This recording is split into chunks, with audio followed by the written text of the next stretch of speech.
NDA ने आज अपना संकल्प पत्र जारी किया, जबकि मंगलवार को महागठबंधन की तरफ से तेजस्वी प्रण जो संकल्प पत्र था उसको घोषणा पत्र जारी किया गया था और इसका नाम था तेजस्वी प्रण। तेजस्वी प्रण में 25 वादे किए गए थे जो बड़े वादे थे, जिसमें सरकारी नौकरी, पेंशन, 200 यूनिट बिजली फ्री और तमाम बड़ी घोषणाएं की गई थी। यानी दोनों ही गठबंधन ने एक से बढ़कर एक वादे किए। अब किसके दावे पर जनता भरोसा करेगी ये तो 14 नवंबर को पता चलेगा जब परिणाम आएगा। लेकिन आज हम दोनों गठबंधन के घोषणा पत्र पर विस्तार से चर्चा करेंगे। अब आपको बताते हैं कि किस तरीके से संकल्प पत्र में क्या है। एनडीए का संकल्प पत्र जो आज जारी किया गया, गरीबों के लिए पंचामृत गारंटी है, जिसमें क्या होगा, मुफ्त राशन मिलेगा, 125 यूनिट मुफ्त बिजली दी जाएगी और इसके अलावा 5 लाख तक का जो इलाज होगा वो मुफ्त रहेगा और 50 लाख नए पक्के मकान बनवा के दिए जाएंगे। सामाजिक सुरक्षा पेंशन की बात कर ले, गरीबों के लिए जो पंचामृत गारंटी है, सिर्फ सामाजिक सुरक्षा पेंशन भी दी जाएगी, तो ये पंचामृत योजना हो गई। इसके अलावा सरकारी नौकरी का भी वादा किया गया है, जिसमें कहा गया कि हर युवा को नौकरी और रोजगार दिया जाएगा। महिला समृद्धि और आत्मनिर्भरता, अति पिछड़ा वर्ग को आर्थिक और सामाजिक बल, ये संकल्प इन्होंने वादा किया है। और किसान सम्मान और एमएसपी की गारंटी दी जाएगी। मत्स्य दुग्ध मिशन से समृद्ध किसान को बनाने का संकल्प है और साथ ही एक्सप्रेसवे और रेल से बिहार की रफ्तार बढ़ाने का भी वादा यहां पर किया गया है।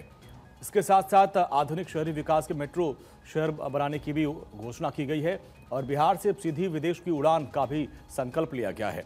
औद्योगिक क्रांति की गारंटी ली गई है, निवेश बढ़ाने की बात की गई है और हर जिले में फैक्ट्री और हर घर रोजगार की बात की गई है। न्यू एज इकोनॉमी का युग लाने का वादा किया गया है। तो ये एनडीए का घोषणा पत्र संकल्प पत्र है, जिसमें तमाम बड़े वादे किए गए हैं। केजी से लेकर पीजी तक की मुफ्त गुणवत्तापूर्ण शिक्षा रहेगी। Made in Bihar for world, the कृषि निर्यात और साथ साथ दक्षिण एशिया का टेक्सटाइल हब बनाने की यहाँ पर बात कही गई है। पूर्वी भारत का नया टेक हब को भी बनाने का यहाँ पर वादा किया गया। साथ साथ कुटीर और एमएसएमई का नेटवर्क बढ़ाने की बात की गई है। वर्ल्ड क्लास एजुकेशन इंफ्रास्ट्रक्चर बनाने का वादा किया गया है। स्वास्थ्य सेवा में अव्वल बिहार को बनाने का वादा किया गया है और बिहार में खेल कूद को बढ़ावा देने का भी वादा एनडीए ने अपने संकल्प पत्र में किया। साथ ही अनुसूचित जाति वर्ग का भी कल्याण करने का वादा किया गया है। आध्यात्मिक पर्यटन का वैश्विक केंद्र बिहार को बनाया जाएगा और साथ ही 5 वर्षों में बाढ़ मुक्त बिहार, बहुत बड़ा वादा यहां पर किया गया है। ये एनडीए का संकल्प पत्र, कुल 24 बड़े वादे थे, जिसमें हर युवा को नौकरी और रोजगार देने का वादा किया, महिला समृद्ध और आत्मनिर्भरता का वादा। तो ये देखिए एनडीए का ये पूरा संकल्प पत्र है। इसी तरीके से जो महागठबंधन की बात कर ले तो 125 यूनिट एनडीए दे रही है और 200 यूनिट महागठबंधन। महिला सशक्तिकरण, 1 करोड़ महिलाओं को लखपति दीदी बनाएंगे। ये कह रहे हैं कि हम 2500 महिलाओं को और साथ ही जीविका दीदियों को 30,000 रुपये महीना देंगे। 5 लाख तक का मुफ्त इलाज देंगे और महागठबंधन कह रहे हैं हम 25 लाख तक का मुफ्त इलाज देंगे। किसानों के लिए सम्मान और सही दाम देंगे और महागठबंधन एमएसपी की खरीद की गारंटी दे रहे हैं। मत्स्य दुग्ध मिशन की बात कर रहे हैं। पुरानी पेंशन बहाल योजना महागठबंधन का बड़ा वादा है और गरीबों के लिए 50 लाख रुपए की सुरक्षा योजना, सामाजिक सुरक्षा पेंशन देंगे और शराब में ताड़ी को इस कानून से बाहर कर देंगे। तो ये दोनों जो गठबंधन है उनकी क्या योजनाएं हैं, उनको आप तुलनात्मक समझें तो जो नौकरी है वो बहुत बड़ा वादा है। एनडीए ने कहा कि 10 लाख आर्थिक सहायता दी जाएगी कर्पूरी ठाकुर के नाम पर, किसान निधि सम्मान, और शहर में भी महागठबंधन ने कहा कि पंचायत और नगर निकाय में आरक्षण की बढ़ोतरी की जाएगी। 5 डिसमिल जो जमीन दी जाएगी, जो निर्धन लोग हैं जिनके पास जमीन नहीं है उनको दिया जाएगा। तो ये बड़े वादे हैं और सबने ईबीसी कोटे पर दाव लगाया है, क्योंकि बड़ा वोट बैंक है और उसको साधने की पूरी कवायद की गई है। युवाओं को साधने के लिए नौकरी का वादा दोनों तरफ से किया गया।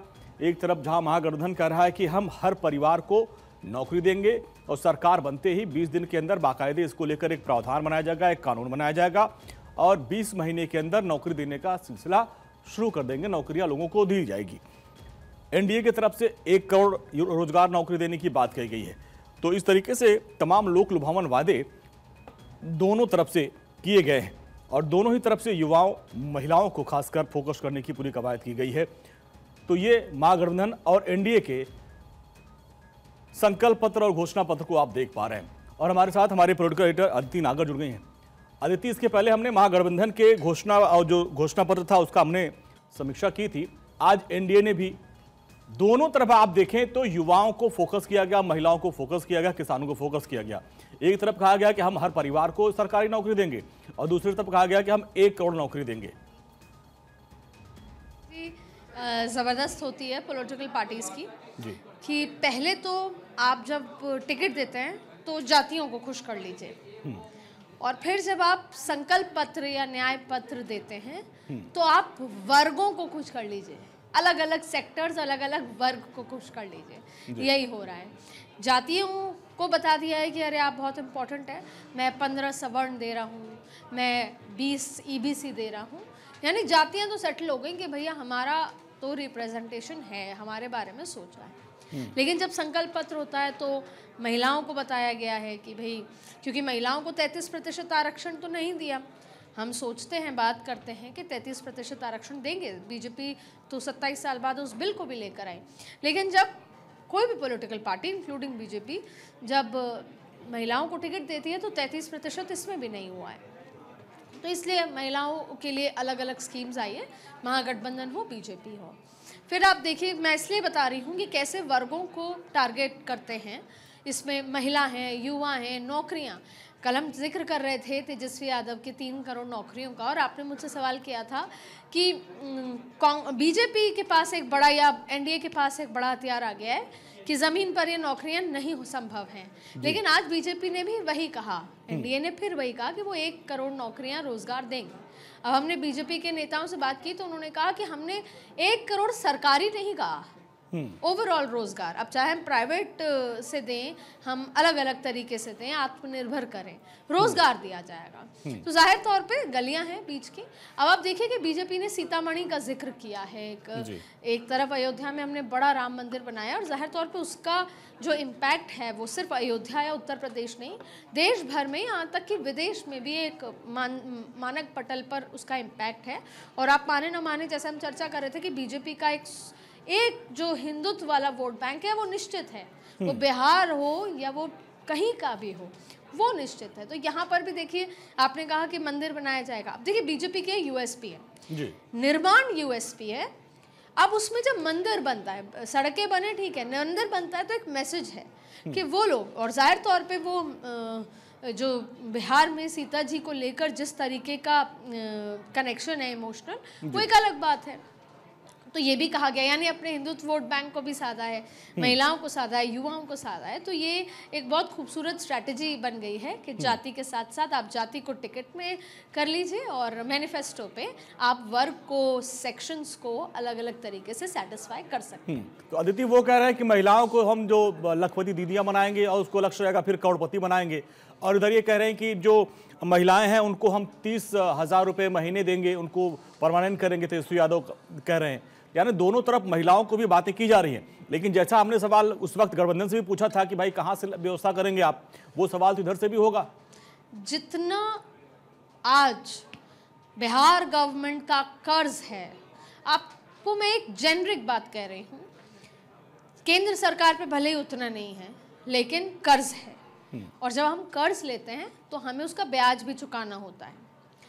तो कहते हैं कि जितनी चादर है उतने पैर फैलाने चाहिए, हम अक्सर इस बात का जिक्र करते हैं। तो सवाल ये है कि बिहार सरकार पे इतना कर्ज है, अब नीतीश कुमार या बीजेपी या जो भी आते हैं, मतलब एनडीए आता है या कांग्रेस आती है, महागठबंधन, बिहार सरकार का जो कर्ज है वो तो उतना ही है। अब आप कोई जेनरिक बात कह रही हूँ मैं, कोई भी स्टेट या देश की बात करें, पाकिस्तान क्यों बर्बाद हुआ? उसको कर्ज देना बंद कर दिया। और भी अगर दूसरे देशों की बात करें तो वो क्यों, बहुत सारे ऐसे देश हैं जो बर्बाद हुए क्योंकि उनको कर्ज देना बंद कर दिया गया।